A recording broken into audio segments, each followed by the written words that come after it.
Hi, this is Dr. Stephen Katz, owner of the alternative medical clinic based in Scottsdale, Arizona called Naturopathic Physicians Group. I co-host the show Your Health is Wealth. I hope you enjoy this informative natural medicine podcast and listen weekly for the newest installment. You can learn more about us at naturopathicgroup.com. Welcome to Your Health is Wealth, giving you the keys to unlocking better health naturally. Today, you'll learn about how to bank wisdom for a fuller, richer life. Your hosts are Dr. Stephen Katz, an award-winning naturopathic doctor and former president of the Arizona Naturopathic Medical Association. Also, Dr. Loreena Ryder, naturopathic doctor and current board member of the Arizona Naturopathic Medical Association. Welcome to Your Health is Wealth. I'm your host, Dr. Stephen Katz, alongside my co-host, Dr. Loreena Ryder. We're here to help you navigate your journey to wellness. We like to do it simply, without all of that confusing, horrible medical terminology. We're here to provide practical solutions to your health issues that allows your body's healing systems to do the work for you. It's simple, it's natural, and it works. If you're still struggling, we're the doctors from Naturopathic Physicians Group, and we're here to help you get your life back. Hi, I'm Dr. Loreena Ryder, and I'm just going to talk just a little bit about what a naturopathic doctor is. We can be your primary care doctor. We can also provide specialized care according to our individual treatment modalities. But basically, a naturopathic doctor looks at the body as a whole. We determine the root cause of your symptoms, and then we treat the cause rather than just treating your symptoms. For example, if you come in for treatment for headaches, instead of giving you medication for those headaches, we'll investigate the reason why you're getting the headaches in the first place. This is how we practice medicine. Basically, it's a 1-hour appointment. Believe that prevention is the best form of cure. We want you to get better and stay better. And quality of life is so important. We usually have a third person here this week, but her quality of life is so good she ditched us this week. She ditched us for sure. That's okay, though. That's okay. Next time. So every week we do a different topic of the day. And this week we decided to go after one of the most common conditions in the world, acid reflux, or GERD, which stands for gastroesophageal reflux disease. Acid reflux is the most common GI condition in the United States. This affects 30 million people in the U.S. Mm-hmm. It is a gigantic number when you think of how many people we have. It's 10% almost on who suffers from this. It's a big deal. Now, your esophagus, just to kind of give a definition to that, it's just basically the tube that runs from your mouth all the way to your anus. It has lots of curves and openings and all of that. So this is involving that tube mainly at the stomach and above area. And some of the symptoms that you might experience, everybody knows or has a good idea of what acid indigestion is. It's that burning chest pain. But you can also experience other symptoms with GERD or acid reflux, such as difficulty swallowing. Sometimes even a dry cough is an indication that you might be suffering from GERD. Yeah, a lot of people will come into the office and thinking they have that cough. I've got this just cough. Nothing comes up. It's not in the chest. It's not even in the throat. They just have a weird cough. And when we talk to them, turns out it's acid reflux. And that might be their only symptom of the acid reflux. But some people will also get that weird taste in the back of their throat. They'll say it tastes sour-like, and it's not like the gummies, like those Sour Patch Kids. It's like a really nasty sour taste in the back of their throat that they just can't get rid of. And it usually happens within 30 minutes of eating when they get that symptom involving it. I think that would be like a bile taste. If we've ever thrown up and had like that bile taste, that would be like a equivalent, I think. Yeah, that's gross. I know. You can also get a lump, that feeling of a lump in the back of the throat. That can be a lot of different things, but it's a very common symptom because it's like they're getting an irritation in the back of their throat. So they're like, I have no other symptoms going on, but I feel like there's this big lump in the back of my throat. Can actually be acid reflux. Belching, bloating, all of those unpleasantries, feeling like you're just not digesting well. I mean, these are things that you would notice. You would, maybe deal with it for just a while. The grin and bear it seems to be the go-to for most people, but it is important to get in and get it checked out. And there's a lot of causes of it. We're going to go into a lot of detail and ways you can test for it and decide if that's part of your issue. But one of the biggest causes of it is just getting backflow from the stomach. When you eat your food, if you're not digesting it properly, it's got one or two places to go. It can either keep going down or it can come back up. And when it comes back up, that's the backflow from the stomach acid, which then causes the burn up the esophagus and into the throat. And some people notice this more if they've laid down after a meal or, not even close to a meal. But yeah, the laying down will help increase that too. Yeah, it could also be the esophagus isn't working properly. The muscles in the esophagus might not be shutting properly, which means then where's the acid going to go? It's going to come back up because it's not closing properly. So that's another cause of that. But that's usually more a problem in the actual structure going on, not so much breaking down the food. Yeah, you may have heard of a hiatal hernia. That can be another cause of GERD or acid reflux. This is when your stomach, the upper part of your stomach, actually bulges through the diaphragm. It's the muscle that separates your abdomen and your chest. It has a small opening called a hiatus, and the esophagus passes through there. So it connects your stomach to the esophagus. And sometimes your stomach just pushes up through there a little bit. And, it can be fixed, but it's annoying and can cause some GERD. It can be a very small problem where it just lasts and you feel it here and there, or it could also be a problem where it's become so problematic where every day, every time you're eating, you're getting an acid response or pain in the area, and then that can require surgery to fix. Yeah. So gastroparesis is another issue. That means like slow digestion or even just complete standstill, like there's a traffic jam in your intestines. This can happen for a lot of people when they eat. These are the people that say, man, it feels like it just sits in my stomach all the time and just won't move from there. That can be gastroparesis. And some people, the typical digestive process is 14 to 20 hours, depending on the person. These people that have gastroparesis can last sometimes days, sometimes 4 or 5 days. And these are the ones that'll say, I have a bowel movement. A poop, here we go again. Mm-hmm. But these are the people that will say, I have a poop like once every 5 or 6 days. Miserable. It's miserable because they can't get rid of all of that junk out of the body. Mm-hmm. But one of the big common causes of gastroparesis that can lead to acid reflux and other digestive problems, painkillers, opiates.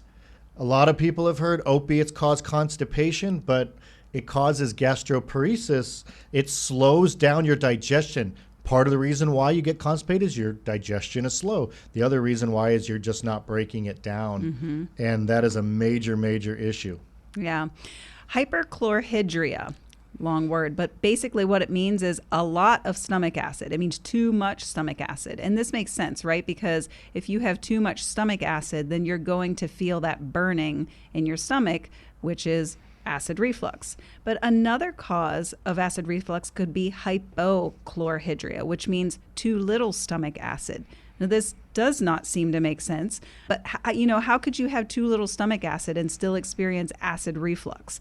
Well, lack of stomach acid and poor digestion can create gas bubbles. These bubbles float up into your esophagus, and some of those bubbles carry acid with them. Your esophagus is a different tissue. It's not equipped to handle harsh stomach acid, and so even that small amount can produce symptoms. And believe it or not, low stomach acid is every bit as common, sometimes even more common, than too much stomach acid. It's like mind blown. Everybody thinks it's always too much stomach acid. Not enough stomach acid is just as common. Right, yeah, total mind blow. Thanks for tuning in to Your Health is Wealth. Today's topic is acid reflux and GERD. Every single week, I like to do a segment called What Isn't Your Doctor Telling You? It's probably my favorite segment, but it's not an anti-doctor segment. It's just when you see your conventional doctor, you just don't get a lot of answers when they're got only a few minutes to talk to you. You just get your drugs and move on to their next patient. So I like to give a tidbit that people don't always hear from their doctor that gives you something to think about when addressing each condition. This week I'm going to talk about something called silent reflux. Since our topic today is about acid reflux, we're going to talk about silent reflux. It's also known as laryngopharyngeal reflux. So it's a very common condition in which there's damage caused by the acid reflux is actually still happening, but you don't actually feel the symptoms of the acid reflux, hence silent. In this condition, the acid still goes up, but it can get into your voice box, also known as the larynx, and the pharynx, also known as the throat. And it can even sometimes get into your lungs, it can get into your mouth, it can get into your sinus cavities, ears, and nose. Imagine that, acid reflux in your ears and nose.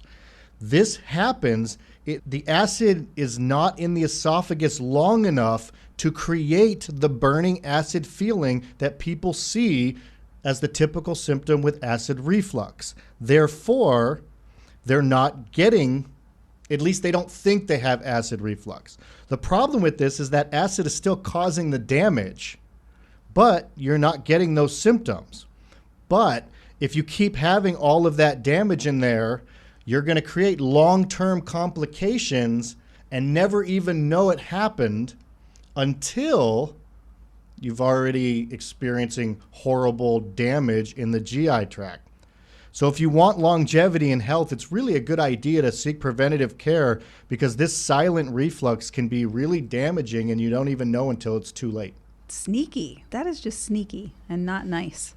We were talking about some causes of acid reflux and GERD, and I just want to add a couple more of the causes, and we'll talk about those more later. But diet, obviously, whatever you're putting in that tube in your mouth will affect how you're feeling, right? So traditional medicine says spicy foods, fatty fried foods, acidic foods such as citrus and tomatoes, and I'm sure anybody who has acid reflux is going to agree with those foods. And smoking is another common cause. When you smoke, it actually tells the stomach to make more acid. And if you make more acid and the problem is too much acid already, naturally it's going to cause problems like acid reflux. Right. Let's talk about some complications with prolonged acid reflux and GERD. So this is if you're one of those grin and bear it people and you just put it off, you're too busy, you don't feel like going to the doctor, whatnot. So you can develop something called esophagitis.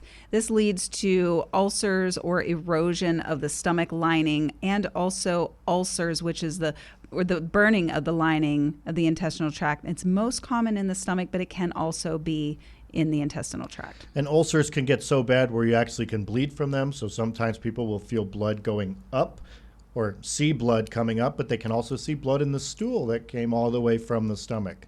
Yeah, which leads to even worse conditions, like anemia and such. And when we said this a minute ago, though, these are complications with prolonged acid reflux. We'll get more into the medications that you can use for them soon, but taking medications long-term for acid reflux does not stop these long-term complications. They just mask the problem. You still could be creating damage underneath. Also, like I said about the silent reflux, you could be having these complications and never even know you had acid reflux for a long time. Barrett's esophagus is something that I think a lot of people have heard of that can come out of a chronic GERD situation. And that's when the lining of the esophagus changes from normal healthy lining to a completely different cell-like that's what is located in the intestinal cells. So basically, your esophagus is no longer lined with esophageal cells, but it is lined with intestinal cells. And it does that so it can protect itself from all of that acid that's been spewing up there where it shouldn't be.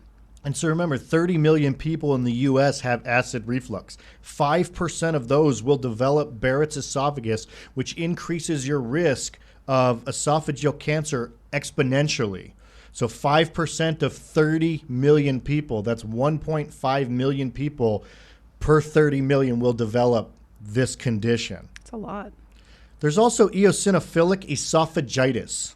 That's a long, long word, but it's a more recent noticed and diagnosed condition. It's actually been around a long time, but it's been studied a lot more in the last probably 10 years. It's pretty common, just like Barrett's esophagus, but this is due to allergic inflammation in the esophagus. So you will actually start to build up your white blood cells, your healing cells will start to build up in the esophagus. But it's called eosinophilic, which are generally increased during allergies or parasites, but allergies specifically. So they know this one is generally triggered from an allergic reaction. So symptoms with eosinophilic esophagitis is acid reflux, of course, that difficulty swallowing, decreased appetite because you have that irritation in the esophagus, so you don't want to eat. And you also get that when food feels like it's getting stuck in the back of your throat. Yeah, there's also something called an esophageal stricture, and that's an actual physical narrowing of the esophagus that stops the normal process of food as it transits to the stomach. And this also feels like food gets stuck in the back of your throat because it actually does. You have that stricture or that restriction there that won't let it pass. And the worst case scenario is you develop esophageal cancer. So if you have long-term acid reflux, you do have a much higher risk of developing esophageal cancer. This is not a good cancer. None of them are good, of course, but the overall 5-year survival rate of esophageal cancer is only about 20%. 1 in 5 survive that. Greater than 15,000 deaths per year, and it is the 7th most common cause of death among men that have cancer. Let's talk about some of the testing that is done to be able to diagnose or even look into GERD and acid reflux. And traditionally, not too many blood tests are run to diagnose. Most of the time, it's a clinical diagnosis. But you can run maybe a CBC, which is a complete blood count. This tests for anemia, of those bleeding ulcers, perhaps, that we had talked about earlier. One of the bigger tests and even newer tests is H. pylori test. This can be done by breath or by stool. And it is a very common cause of stomach ulcers. It's a bacteria, and it attacks the stomach and the upper part of the intestine. And, it can really wreak havoc, right? And the H in H. pylori stands for Helicobacter. It sounds like helicopter. It's an easy way to remember it because what it does is it burrows. So think of a helicopter and not the wings, but what do they call? Blades? The blades, thank you. So think of the blades and how they move in circles. It literally embeds itself into the lining, which is why it increases the ulcers. Right. It's actually a corkscrew-shaped bacteria. So that's how it ends up doing that. It's so strange. The stool test is actually a little more reliable test than the breath test, so it's almost 100%. But this is pretty new. So in 2005, there were 2 Australian physicians that won Nobel Prize because they discovered the connection between H. pylori and peptic ulcer disease. And from what I understand, one of them, maybe both of them, but they drank H. pylori solution and then gave themselves antibiotics to prove that it was. Can you imagine how mad his wife would have been, is giving himself ulcers? I don't know. Well, but this bacteria can be passed from one person to the other. But yeah, they won the prize. And it probably caused a few divorces. But then again, there's a lot of couples out there that might start doing stuff like this as well. Yeah, I mean, it was really great. So this is relatively new, but now, remember whenever they used to say that ulcers came from stress and, whatever, but now we know that they are likely from this bacteria. Yeah, and spicy foods was always blamed a lot of times. You're like, oh, spicy is going to cause my ulcer. Well, if you have an ulcer and then you eat something really spicy and you're already burning your lining, naturally that spicy food's going to burn it more. Mm-hmm. It wasn't caused by the spicy food. You had the problem before the spicy food. It just burned like hell. Right, yeah. So I thought that was pretty cool. And there's a lot of good screenings and imaging, but generally these tests are looking for diagnostics, not causes. Then they blame the diagnosis and treat the symptoms, and they ignore the cause. That's a problem too. When you get scoped, when you get scans, they're going to give you a diagnosis, but that doesn't mean you now have the problem fixed. You have to know why you got the problem. Yeah, so there are some general imaging and screening that you can do to try and figure out, why this is happening.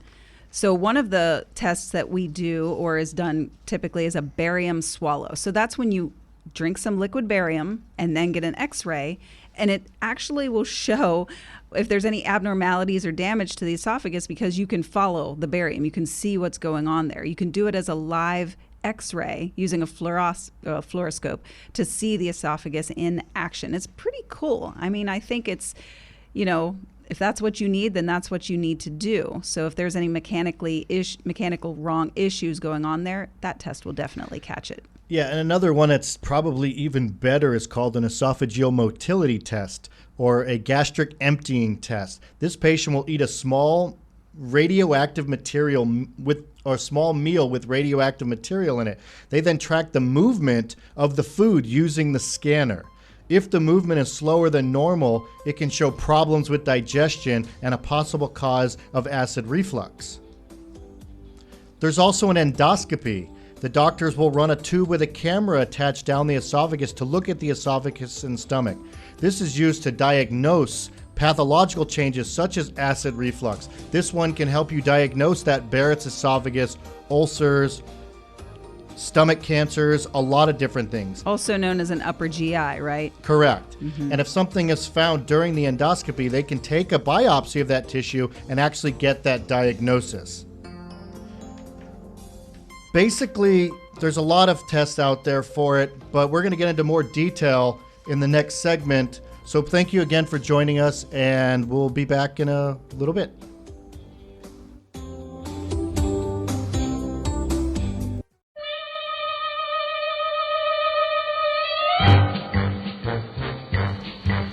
And welcome back to Your Health is Wealth here on Money Radio, 1510 AM, 105.3 FM. I'm Dr. Stephen Katz, and I'm with my co-host, Dr. Loreena Ryder. Today we are talking about acid reflux.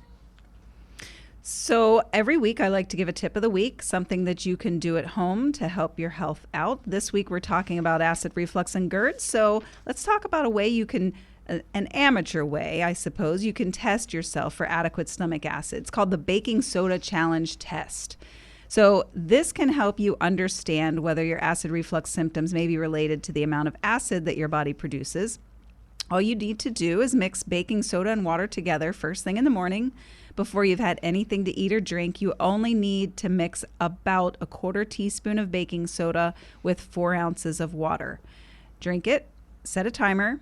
If you burp within 5 minutes, this is also a fun thing to do, then your body produces adequate stomach acid. If you do not burp within 5 minutes, you're not producing adequate stomach acid. So it's kind of like one of those little fun chemistry experiments that you did in elementary school, like the volcanoes, you know? So, but if you add sodium bicarbonate to acid, you get the explosion. So your stomach is basically the volcano. You get a burp and get away with it. Who doesn't want to do that? Right, yeah. I know my kids would love that. Yeah, so super fun. So if you burp, then there's enough acid to cause the explosion, right? So if you don't burp, no acid. Simple as that. So every week we like to jump in traditional treatments. So we let you know what the other guys are doing, and then we jump in at the end and tell you why you should do something else.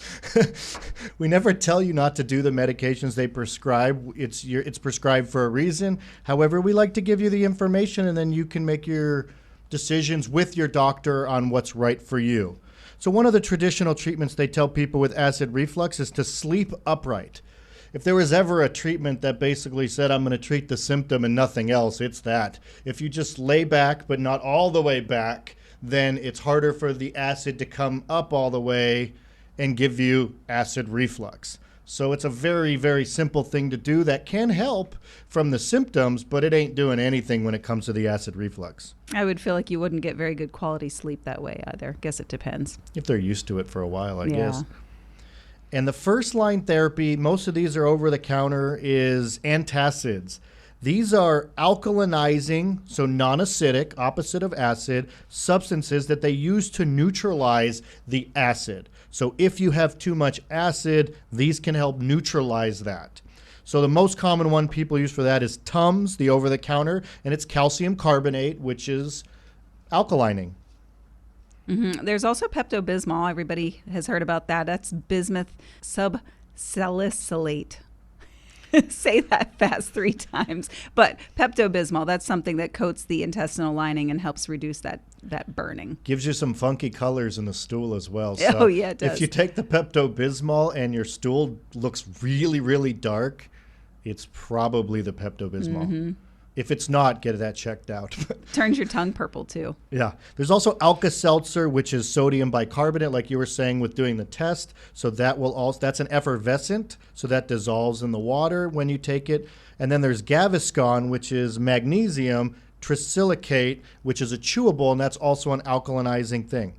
So taking these a lot all the time is always going to be problematic with any medication because you don't want to take everything forever and ever. But side effects of this one, well, it inhibits pepsin, which is needed in order to digest protein. So when you take anything really that affects acid reflux and lowers your acid level, it actually will slow down your digestion of breaking down proteins. Some of the side effects, just don't seem to be worth taking them, but these can actually worsen digestion. And, with prolonged use, you're just making your problem worse. It can also cause constipation, especially with Tums, due to the calcium content, because that's its number one ingredient. But if you take the other one, the magnesium one, which is the Gaviscon, that one can cause diarrhea. Oh, my. So you can get it either way. Right. Yeah, and you can have some fluid retention also if you're taking the Alka-Seltzer. So just which is worse, the drug or the side effect? And the second line therapy, they're known as H2 blockers. These are drugs like Pepcid, Tagamet, and Zantac. These are all over the counter as well, also known as famotidine, cimetidine, and ranitidine, respectively. But these block the action of histamine. We talked a lot about histamine when we did allergies and talked about allergies in the past, but these block histamine at the H2 receptor, which is why it's called H2 blockers. And this occurs in the stomach. When you block the histamine response, it will decrease the production of stomach acid. So the side effects in this one's very similar with long-term use. If anything, these are a little bit stronger than the antacids. So it will decrease your stomach acid, which will hurt your digestion. And they also tell you this when you take these all the time is you need stomach acid to absorb a lot of nutrients like B12 and iron and calcium. So you can become deficient in B12, iron, and calcium and cause lots of problems. I really like stomach acid. It makes me so sad whenever it's blocked. And I understand that it helps immediately, but down the road, blocking stomach acid causes so many problems. Another drug that is a stomach acid blocker is a proton pump inhibitor. Now, this is the last resort, but although I see this used almost as a first resort all the time and for long term, but these meds work by causing a significant and prolonged decrease in stomach acid production. It blocks the hydrogen connection to making stomach acid, which is HCl, which is hydrochloric acid. And most of these are over the counter as well now. So you've got Prilosec, which is omeprazole, Nexium, which is esomeprazole. It's always that Prazole. Protonix is pantoprazole, and Prevacid or lansoprazole. These are the four most common ones that you use. These have the same side effects as the other ones, but this one, if you take it too long, will slow your digestion. You will get that gastroparesis, that stomach slowing down, and you will become just... your GI tract can get really damaged. These have long-term side effects that are linked to cardiovascular disease, kidney disease, dementia, cancers including stomach, anemia. Again, anemia because you're depleting all those nutrients like B12 and iron, which are needed to make red blood cells. So you will lose your red blood cell production. It can cause infections. It can cause osteoporosis. I mean, just think of anything bad and just assume it has a connection to it. Mm-hmm. And I forgot to say earlier, too, when we were talking about the H2 blockers, there's been research coming out on Zantac, which is ranitidine, where it's linked to causing cancer. Great. And so they actually did a recall on these recently because there was a substance in there called NDMA, which has been linked to stomach cancer, bladder cancer, colon cancer, and prostate cancer. So again, long-term use of these things are very damaging. Mm-hmm. And for some of them, even cimetidine, which was the Tagamet, that one was linked to man boobs. Oh my. So again, that's not something you're ever thinking about when you're thinking about treating your acid, but you could treat your acid and get man boobs the next day. No thanks, and I'm not even a man. So the PPIs, no thanks, I am. Right? The PPIs, they're really only supposed to be taken short term to help, reduce the acid while you're figuring out what's actually causing it.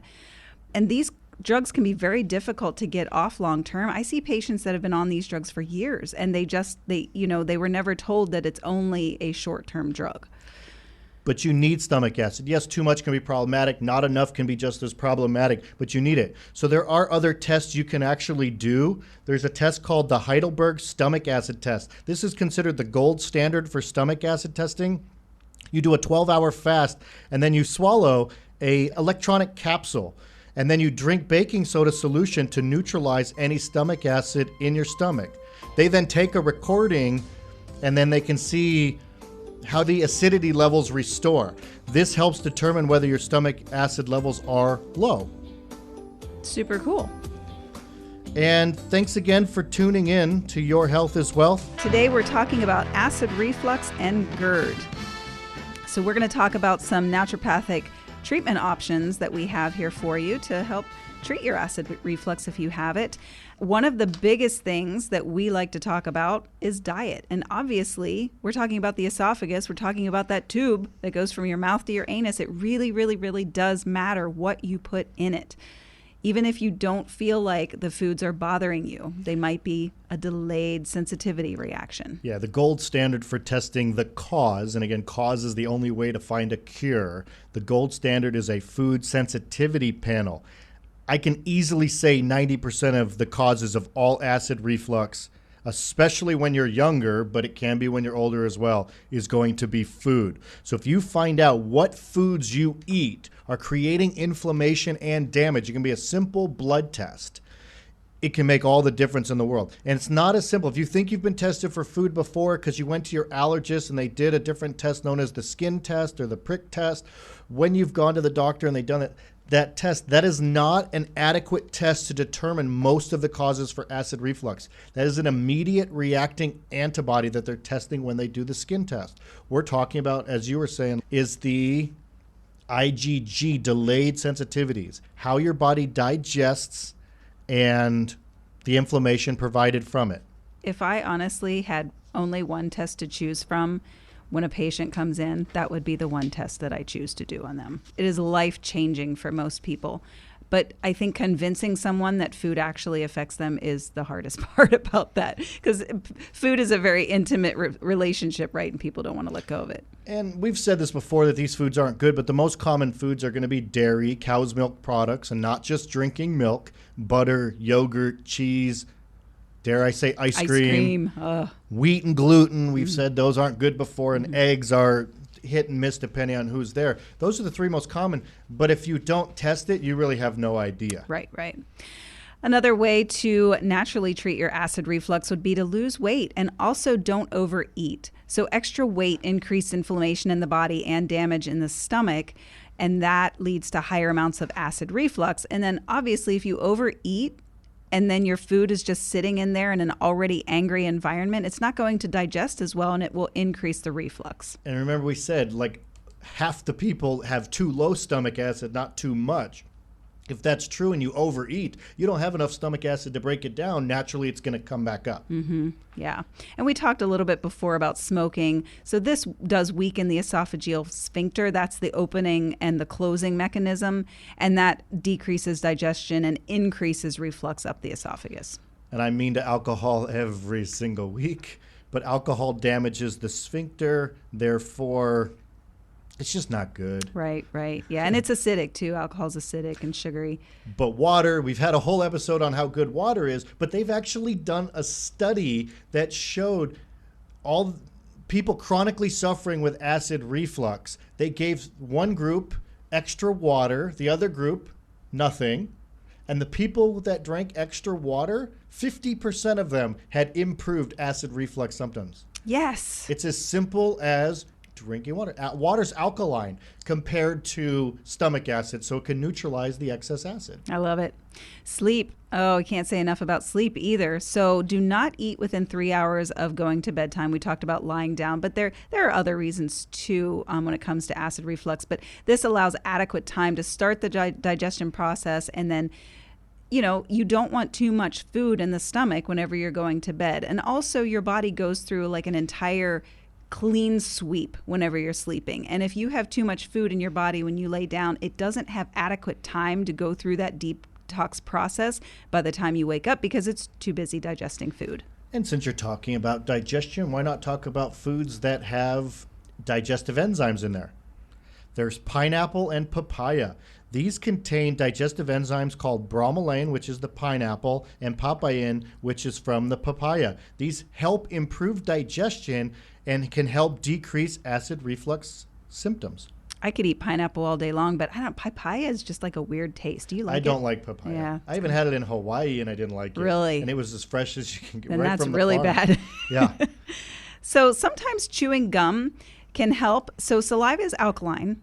And if you can neutralize the acid and decrease the acid reflux, that's the goal there, right? But the type of chewing gum is important, so you want to use something natural that doesn't have sugar, artificial sweeteners in it. So xylitol gum is something that is a good choice that doesn't have those. It's easy to find gum with xylitol. It's not so easy to find gum where the only sweetener in it is xylitol. So when you buy your standard gum at the grocery store, at the drug food, remember, those places make money on you eating bad and buying drugs. So those gums that you get over right in front of the check stands almost always are full of artificial junk or sugar. You want to find the gum that only has xylitol. Better natural stores are going to be a better place for that. And those are actually really good at fighting cavities too, because the xylitol is really, it can kill the bacteria that causes cavities. Mm-hmm. And they don't taste bad either. It's not like they're yucky. They just don't last as long Right. because they're not full of crap. Right, yeah. And of course, if you're on opiates, and since we talked how opiates can slow your digestion, getting off those opiates is really good. If you're still in pain because you're on the opiates for a reason, you have to find the cause of that pain and treat the cause.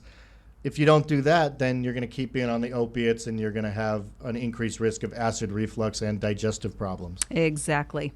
Let's talk about some supplements. So naturopathic doctors love supplements. I've used supplements my whole life. You should see my cabinet.